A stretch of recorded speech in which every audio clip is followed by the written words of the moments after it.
नमस्ते बच्चों। आज हम साहित्य सागर में से पोएम सेक्शन जो है उसमें से नंबर 9 पोएम जो है वो पढ़ेंगे, जिसका नाम है चलना हमारा काम है और उसके कवि है शिवमंगल सिंह सुमन। अभी जो सुमन है ये लिखा है इनवर्टेड कॉमा में।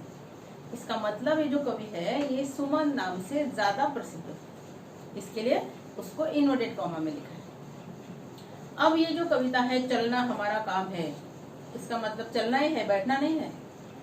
तो ये चलना वो ही चलना नहीं है, तो ये चलना हमारे जीवन में हमेशा गतिशील रहना। अब जीवन है, वहां पर उतार चढ़ाव तो है ही, सुख है, दुख है, सफलता है, असफलता है, हार है, जीत है, कभी खुश है, कभी दुखी है। जो भी हो, हर परिस्थिति में हमें बिना डगमगाए, मतलब बिना डरे उसका सामना करना है और आगे बढ़ना है, क्योंकि चलना हमारा काम है और रुकना मृत्यु के समान है। तो हमें मरना तो है नहीं, हमें मृत्यु के समान तो बनना नहीं है, इसलिए रुकना नहीं है, हमेशा चलते रहना है। कई सारी कठिनाइयां आपके जीवन में आएगी। दुनिया में, संसार में आप देखते हो, अमीर हो, गरीब हो, कोई भी हो, उसके जीवन में कोई ना कोई दुख है ही है।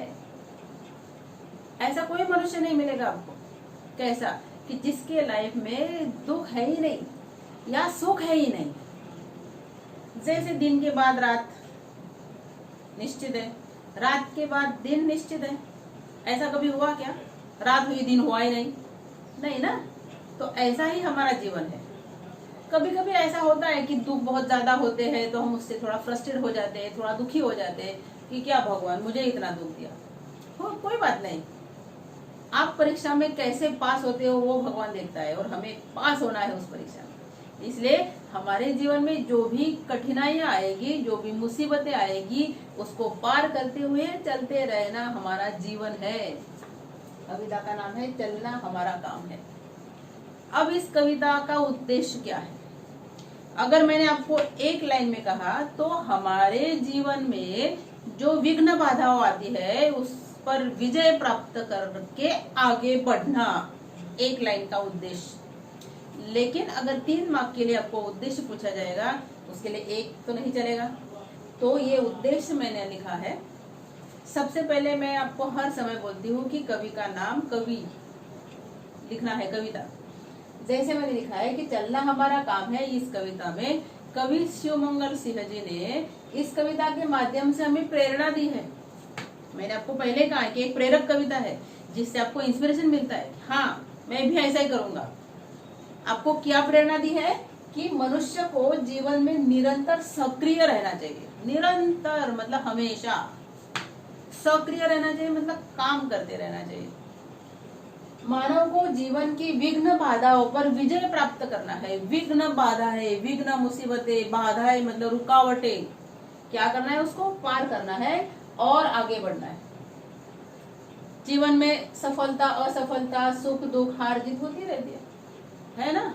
हमेशा हारी है, हमेशा जीती है, हमेशा सुख है, हमेशा दुख है, ऐसा कभी नहीं होगा। इसलिए जो भी परिस्थिति है, हर परिस्थिति का सामना करते हुए हमें आगे बढ़ना है, गतिशील रहना है, ये बताना इस कविता का उद्देश्य है। इसका मतलब आप भी, आपके जीवन में अगर कोई उतार चढ़ाव आता है, कोई कठिनाई आती है, तो आप क्या करेंगे?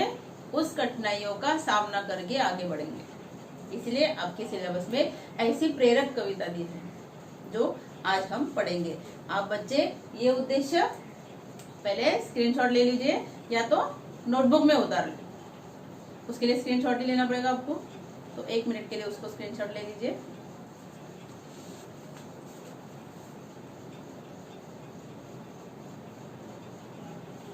ओके, अब स्क्रीनशॉट लेने के बाद उसको प्लीज नोटबुक में उतारें।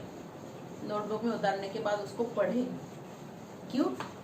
अगर आपको उद्देश्य पूछा नहीं एग्जाम में, कोई बात नहीं, लेकिन इसमें से जो लाइन है वो हम कोई भी अवतरण में 100% डाल सकते हैं, क्योंकि पूरे कविता का सार है। तो हर पैराग्राफ के साथ ये लाइन मैच होती है। इसलिए आप बच्चे प्लीज इसे पढ़ो। ओके, अब हम पैराग्राफ वाइज कविता का अर्थ मैं एक्सप्लेन करूंगी और आप बच्चे उसको लिखेंगे। आप नोटबुक में भी लिख सकते हो, आप टेक्स्ट बुक में भी लिख सकते हो, लेकिन एक्सप्लेनेशन थोड़ा ज्यादा बड़ा है, इसके लिए वो टेक्स्ट बुक में नहीं लिख पाएंगे, तो नोटबुक में अच्छा रहेगा। सबसे पहले आज का डेट डालो, कविता का नाम लिखो, नीचे कवि का नाम लिखो। भले तुम्हारे पास वीडियो है, लेकिन फिर भी आप एक टाइम लिखेंगे तो उसका ज्यादा असर होगा। एक बार रिटर्न से थोड़ा दिमाग में बैठता है, पढ़ने से हो सकता है पढ़ा भूल गए, लेकिन लिखेंगे देखेंगे तो उससे ज्यादा ध्यान में रहता है, इसलिए लिखो। फिर बाद में लिखो प्रेरक कविता।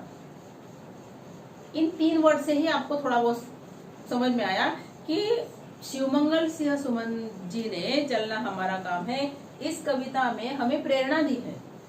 ये है ही एक प्रेरक कविता। प्रेरणा दी है कि मनुष्य को जीवन में निरंतर हमेशा कंटिन्यूअस सक्रिय रहना चाहिए, गतिशील रहना चाहिए। बैठ के कुछ नहीं होगा, बैठ के कोई हासिल नहीं होगा। अगर लक्ष्य को प्राप्त करना है तो आगे बढ़ना है। जैसे हम होटल में गए हैं, भूख बहुत लगी है, लेकिन हमने खाना ही नहीं खाया तो पेट कैसे भरेगा, उसके लिए खाना पड़ेगा। वैसे लक्ष्य तक पहुंचने के लिए हमें सक्रिय रहना पड़ेगा, हमें कुछ काम करना पड़ेगा, जो कठिनाइयां है उसको पार करना होगा। मतलब एक लाइन में मैंने आपको क्या बोला कि गतिशीलता को प्रस्तुत करना, ये इस कविता का उद्देश्य है। उद्देश्य प्लीज आप बच्चे पढ़ लें। अब मैं पहला पैराग्राफ पहले पढ़ती हूँ, उसके बाद डिफिकल्ट वर्ड का मीनिंग बोलती हूँ और उसके बाद एक एक लाइन का अर्थ बोलती हूँ। आप बच्चे नोट डाउन भी कर सकते हो, अगर करना ही है मुझे तो ऐसा लगता है, लेकिन अगर आपने नहीं किया तो फिर वीडियो देख देख के आपको पढ़ना है। देखो पहला पैराग्राफ, गति प्रबल पैरों में भरी, फिर क्यों रहूं दर दर खड़ा। जब आज मेरे सामने है रास्ता इतना बड़ा, जब तक मंजिल पा सकूं, जब तक न मंजिल पा सकूं तब तक न मुझे विराम है, चलना हमारा काम है। फर्स्ट पैराग्राफ, गति प्रबल पैरों में भरी, गति चलना, प्रबल शक्तिशाली, बलवान। अब मैं मीनिंग लिखते जाऊं। फिर क्यों रहूं दर दर खड़ा, दर दर अंडरलाइन, द्वार द्वार, प्रत्येक द्वार। जब आज मेरे सामने है रास्ता इतना बड़ा, मतलब मेरी जो मंजिल है वो बहुत बड़ी है। कौन सी मंजिल है यहाँ पर? सफलता की। इतना बड़ा रास्ता मेरे सामने है, असीमित। जब तक मंजिल ना पा सकूं, मंजिल लक्ष्य, जो तुम्हारा गोल होता है, जो तुम्हारा टारगेट होता है। 10th बोर्ड में मुझे इतने मार्क्स आने चाहिए, ये मेरा गोल है, ये मेरा मंजिल है, ये मेरा लक्ष्य है। लेकिन सिर्फ बोलने से हम लक्ष्य तक नहीं पहुंचेंगे, तो उस लक्ष्य तक पहुंचने के लिए हमें मेहनत करनी है, हमें लगातार पढ़ाई करनी है। तब हम 10th में अच्छे मार्क्स की जो हमारी मंजिल है वहां तक पहुंचे। तब तक हमें आराम नहीं करना है। जल्दी सो जाएंगे, सवेरे लेट उठेंगे, पढ़ाई नहीं करेंगे तो लक्ष्य तक नहीं पहुंचेंगे। मेरा लक्ष्य है तब तक मुझे विराम ही नहीं करना है। विराम, आराम, विराम का मीनिंग आराम। चलना हमारा काम है। एक एक लाइन का अर्थ ध्यान से देखो, ध्यान से सुनो और सुनते सुनते लिखो, तो माइंड में पोएम ऐसे बैठ जाएगी कि आपको शायद पढ़ना ही ना पड़े, लेकिन उसके लिए कंसंट्रेशन की आवश्यकता है। ओके, फर्स्ट लाइन, गति प्रबल पैरों में भरी। इस एक लाइन का अर्थ, कवि कहते हैं मनुष्य के पैरों में शक्तिशाली गति भरी है। फर्स्ट लाइन है, कवि कहते हैं कि मनुष्य के पैरों में शक्तिशाली गति भरी है। इसका मीनिंग क्या? ऐसे सिरिंज से गति डाली है क्या, स्पीड डाला है पैरों में?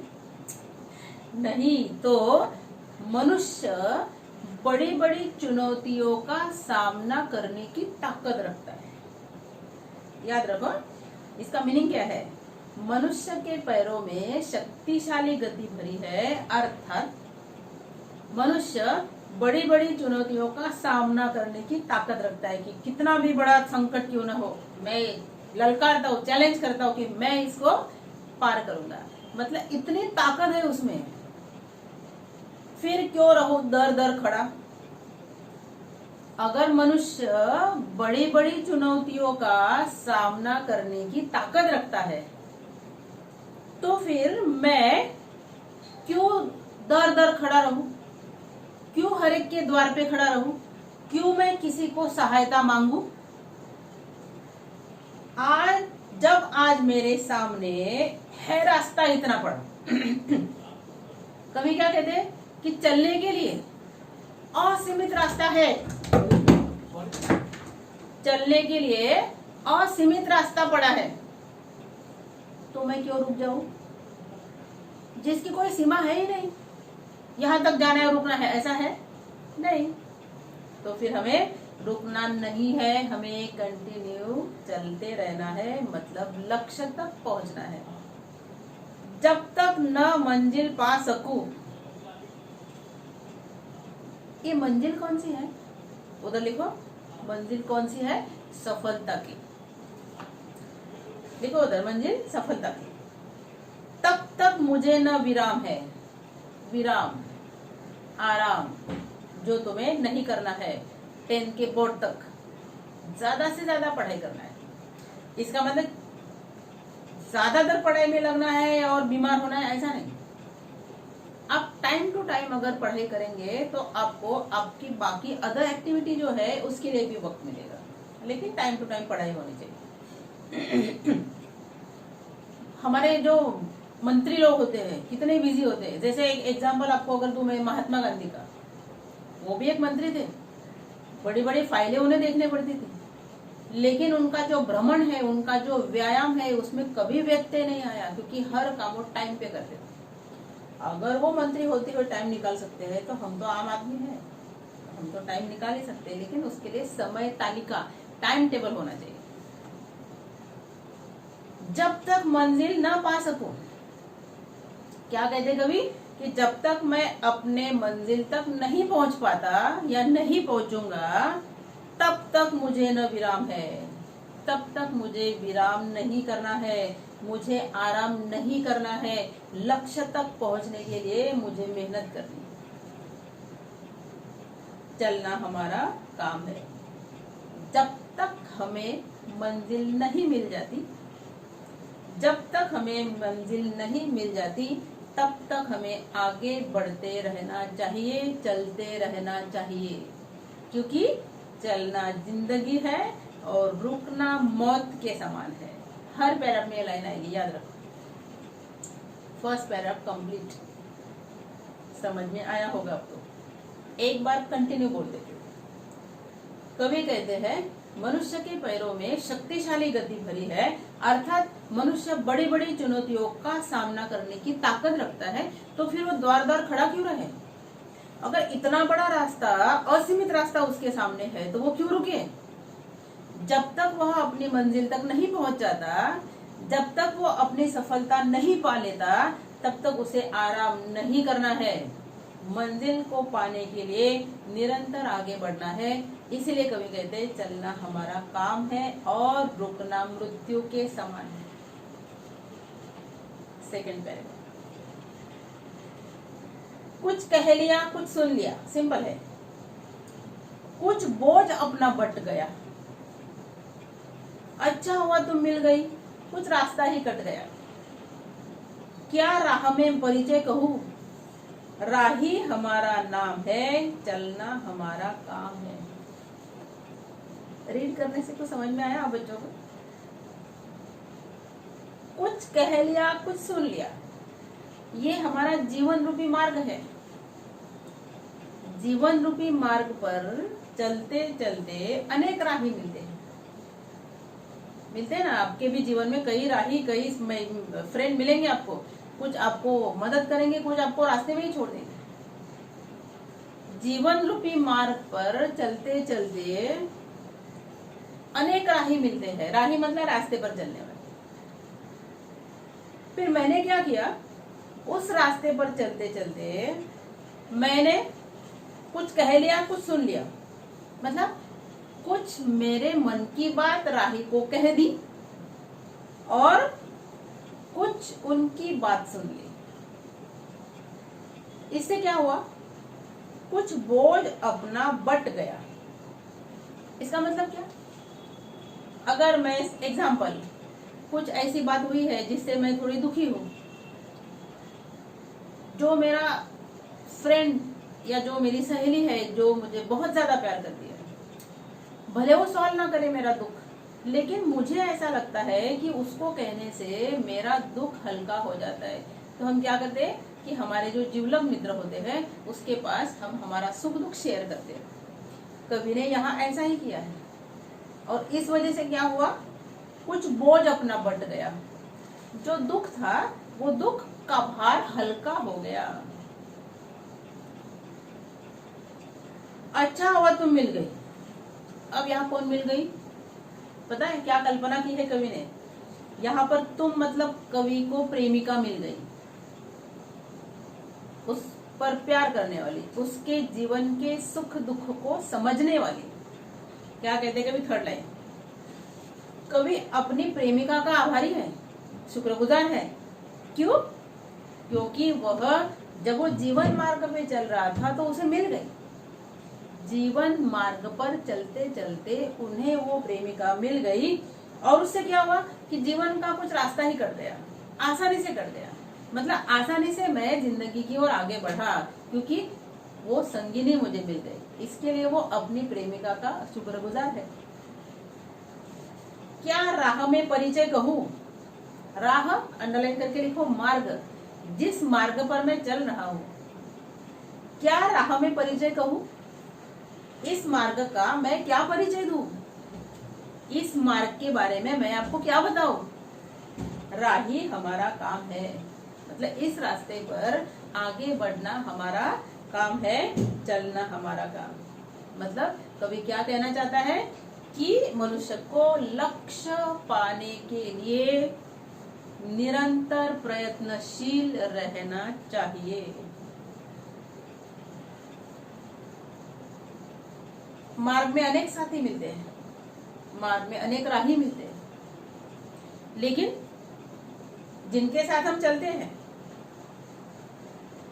लेकिन जो भी हमारे साथ चलता है वो अंत तक हमारे साथ होता है ऐसा नहीं है। इसका मतलब हमारा जीवन जो है हमें अकेले ही तय करना है। सेकंड पैराग्राफ सिंपल था ना, एक बार देख। जीवन रूपी मार्ग पर चलते चलते अनेक राही मिलते हैं। जो राही कवि को मिली, कवि क्या कहते हैं कि रास्ते में चलते चलते कवि ने राही को कुछ अपने मन की बात कह दी और कुछ उनकी सुन ली। इसका मतलब क्या, इससे मतलब कि सुख दुख को कुछ बोझ अपना बट गया। इससे क्या हुआ, कुछ मैंने बताया, कुछ उनका मैंने सुन लिया। इससे क्या हुआ, इससे मन का बोझ जो था वो हल्का हो गया। थर्ड लाइन, कवि जीवन रूपी मार्ग पर चलते हुए जो प्रेमिका मिली उसका बहुत बड़ा शुक्रगुजार है, बहुत बड़ा आभारी है। क्यों? क्योंकि उन्हें वो जीवन मार्ग पर चलते हुए मिल गई और जीवन का कुछ रास्ता आसानी से कट गया। इस मार्ग का मैं क्या परिचय दूं, राही हमारा काम है, मतलब हम तो इस मार्ग पर चलने वाले हैं, चलना हमारा काम। और रास्ते पर आगे बढ़ना मतलब लक्ष्य पाने के लिए गतिशील रहना ही हमारा जीवन है। और रुकना, बोलो, मृत्यु के समान है। 2 पैराग्राफ। तीसरा, जीवन अपूर्ण लिए हुए, पाता कभी होता कभी। ये शायद रीडिंग से भी समझ में आएगा आपको। आशा निराशा से घिरा, हंसता कभी रोता कभी, गति मति न हो अवरुद्ध, इसका ध्यान आठों याम है, चलना हमारा काम है। जीवन अपूर्ण लिए, हमारे जीवन का सफर कुछ ऐसा है, फर्स्ट लाइन का था, हमारे जीवन का रास्ता कुछ ऐसा है कि वह कभी भी पूर्ण नहीं होता, कुछ न कुछ अधूरा रह ही जाता है। जीवन अपूर्ण लिए हुए, जीवन का सफर ऐसा है कि यह कभी पूर्ण नहीं होता। सेकेंड लाइन, पाता कभी खोता कभी, हाँ ये तो हमें भी अनुभव है। जीवन में हम बहुत कुछ प्राप्त भी करते हैं और जीवन में हमें बहुत कुछ खोना भी पड़ता है। जीवन में हम बहुत कुछ प्राप्त भी करते हैं और हमें कुछ खोना भी पड़ता है। आशा निराशा से घिरा, क्या? हमारा जीवन कभी आशा है, कभी निराशा है, कभी सुख है, कभी दुख है, हंसता कभी रोता कभी। मनुष्य कब हंसेगा? जब उसके मन में आशा होगी, जब उसके दिल में सुख होगा, प्रसन्नता होगी। रोता कभी जब उसके मन में निराशा होगी, नाराजगी होगी, दुख होगा, तब वो क्या करेगा? रोएगा या उसका मन दुखी होगा। थर्ड लाइन का, थर्ड फोर्थ लाइन का, हमारे मन में जब आशा निर्माण होती है, ध्यान से, हमारे मन में जब आशा निर्माण होती है तो हम खुश हो जाते हैं, और जब मन निराश हो जाता है तो हमारे आंखों से आंसू बहने लगते हैं।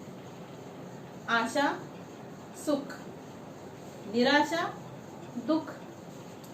आशा मन प्रसन्नता से झूम उठना और निराशा आंखों से आंसू बहना। सेंटेंस फॉर्मेशन करो। हमारे मन में जब आशा निर्माण होती है तब हमारा मन प्रसन्नता से झूम उठता है, लेकिन जब मन निराश हो जाता है तो आंखों से आंसू बहते हैं। लेकिन भले आशा हो भले निराशा हो, गति मति न हो अवरुद्ध, हमारे लक्ष्य तक पहुंचने की जो गति है, लक्ष्य तक पहुंचने के लिए जो हमारी बुद्धि काम कर रही है, गति मतलब स्पीड, मति मतलब बुद्धि, परंतु किसी भी प्रकार की निराशा से, किसी भी प्रकार की असफलता से,